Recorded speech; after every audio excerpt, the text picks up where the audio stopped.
అడుగు వేయగా పచ్చిక బయళ్ళలో విశ్రమింపగా శాంతి జలాల చెంత అడుగు వేయగా చేయి విడువక తోడు నిలిచెను, చేయి విడువక తోడు నిలిచెను, అన్ని తావులందు తనై తోడయుండెను. దేవునికి స్తోత్రం. హల్లెలూయా. మరి చాలా సంతోషం. మరి ఈ కీర్తన మనం చదువుకుందాం. దేవునికి స్తోత్రం. మరణమైన భయం లేదులే, మధురమైన ప్రేమతో మమ్మల్ని కాచేది. దేవునికి స్తోత్రం. ఆయన మంచి కాపరి, మంచి కాపరి మన కొరకు ప్రాణం. దేవునికి స్తోత్రం. మరి ప్రాముఖ్యంగా విషయం మీకు చెప్పాలని ఆశపడతాను. దేవునికి స్తోత్రం. చదువుతూనే ఉంటాం. ఎందుకంటే ఒక మాట మీకు నేను జ్ఞాపకం చేస్తాను. ఫస్ట్ పేజీ నుంచి బైబిల్ పుస్తకాలు చదువుతారా, లాస్ట్ పేజీ నుంచి చదువుతారా? అమ్మా, మరి ఫస్ట్ పేజీ ఖాళీ వేసి వెనకాల పేజీలోకి వెళ్తాను మీరు. దేవునికి స్తోత్రం. జాగ్రత్త. దేవునికి స్తోత్రం. నేను ఎందుకు చెప్తున్నానంటే మీరే వెనకాల నుంచి వెతుక్కుంటున్నారంటే కొత్తగా వచ్చిన వాళ్ళు ఏం చేస్తారు చెప్పండి. కొత్తగా వచ్చినవాడు నైజం ఏంటంటే వెనకాల కూర్చోవాలనుకుంటాడు, లేట్గా వచ్చినవాడు ఏమనుకుంటాడంటే వెనకాల కూర్చోవాలనుకుంటాడు. మరి వెనకాల వచ్చినవాడు ఎవరు కూర్చోవాలంటే చాలా కష్టం. దేవునికి స్తోత్రం. కాబట్టి చాలా ఉదాహరణలు ఉన్నాయి. మనం ఏ చేతితో అన్నం తింటాం? ఏ చేతితో? ఎలా చేతులు తింటాం? నేను తింటాం. మరి అందుకే చెప్తాను, ఎడం చేతితో స్పూన్ ఎట్టు తింటాం తప్ప ఎడం చేతితో. దేవునికి స్తోత్రం. ఎందుకు మాట చెప్తుందంటే మనం ప్రథమముగా ఉండాలి. దేవునికి స్తోత్రం. ఎట్టి పరిస్థితుల్లో బ్యాక్ బెంచి కాబట్టి ఎప్పుడు వెనక ఉన్నక్కడ దేవుని మధ్య మిగతా అన్ని విషయాల్లో దెబ్బలను వెనకాలంటే ప్రాబ్లం.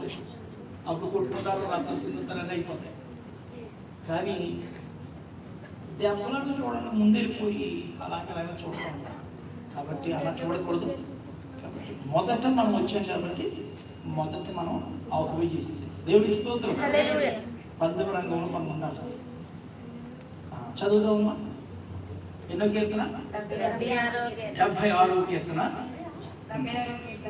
యోధాలో దేవుడు ప్రసిద్ధుడు, ఇశ్రాయేలులో ఆయన నామము గొప్పది, షాలేములో ఆయన గుడారము ఉన్నది, సీయోనులో ఆయన ఆలయం ఉన్నది. అక్కడ వింటి అగ్నిబాణములను, కేడములను, కత్తులను, యుద్ధాయుధములను ఆయన విరగగొట్టెను. దుష్టమృగములుండు పర్వతముల సౌందర్యము కంటే నీవు అధిక తేజస్సు గలవాడవు.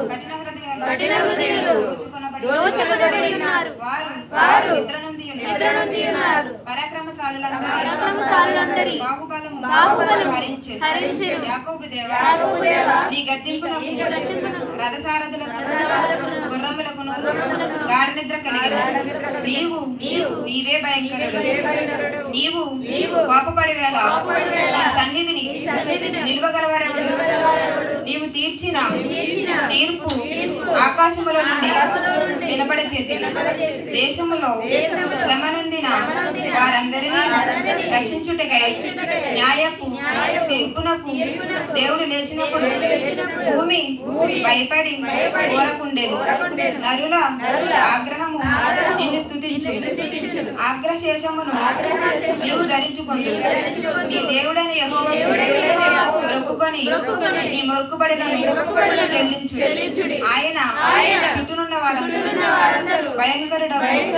ఆయనకు కానుకలు తెచ్చి అర్పింపవలెను. అధికారుల పగలును ఆయన అణచివేయువాడు. భూరాజులకు ఆయన భీకరుడు. దేవుడు కొద్ది వాక్యాన్ని దీవించును.